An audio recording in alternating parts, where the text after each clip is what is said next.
Assalamualaikum warahmatullahi wabarakatuh.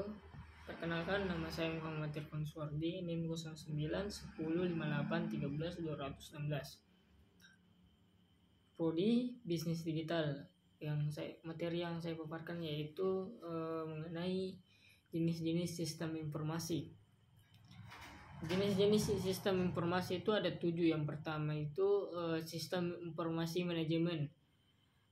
Jenis-jenis sistem informasi yang pertama adalah SIM, sistem informasi manajemen. Sesuai dengan namanya, sistem ini menyasar untuk kegiatan manajerial. Yang termasuk ke dalam manajerial adalah setiap orang yang memiliki kedudukan dalam organisasi dan pekerjaan yang memiliki tanggung jawab untuk manajemen pada suatu divisi atau bagian dalam perusahaan. Yang kedua itu sistem informasi akuntansi. Jenis yang kedua adalah sistem informasi akuntansi atau disebut SIA. SIA merupakan implementasi sistem informasi yang berhubungan dengan sistem akuntansi dari suatu organisasi atau perusahaan. Akuntansi memiliki fungsi untuk melihat kondisi keuangan suatu organisasi, apakah sedang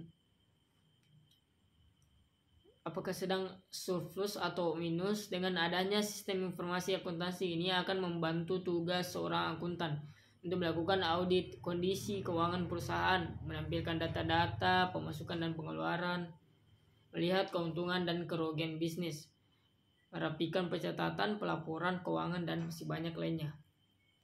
Yang ketiga itu sistem informasi keuangan. Sistem ini merupakan informasi yang berada di bawah manajemen dengan fungsi untuk mengatur keuangan perusahaan. Sistem informasi keuangan ini nantinya akan terintegrasi dengan sistem informasi akuntansi untuk masalah pencocokan datanya. Yang keempat itu sistem informasi manufaktur. Biasanya ini untuk bisnis yang Anda yang bergerak dalam bidang manufaktur atau produksi, memiliki sistem informasi manajemen ini adalah hal yang wajib.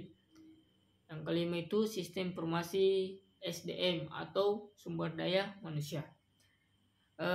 Sistem informasi ini sering digunakan pada bagian HRD dan personalia dalam perusahaan untuk menyimpan data diri karyawan, gaji pokok, tunjangan, bonus, masa kerja, jabatan.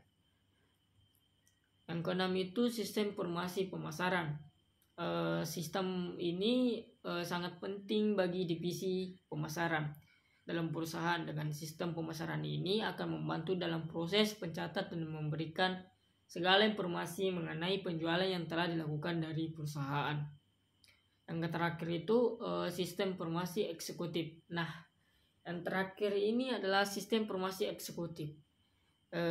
Dikembangkan dan juga digunakan untuk mereka yang berada di level eksekutif dari suatu perusahaan. Sistem informasi ini akan memberikan kemudahan dalam arus informasi dari divisi di bawahnya kepada mereka. Lalu siapa yang termasuk level eksekutif? Adalah mereka yang memiliki hak penuh atau atas perusahaan seperti CEO, komisaris, pimpinan tertinggi, direksi, dan elemen eksekutif lain yang memiliki kewenangan dalam perusahaan.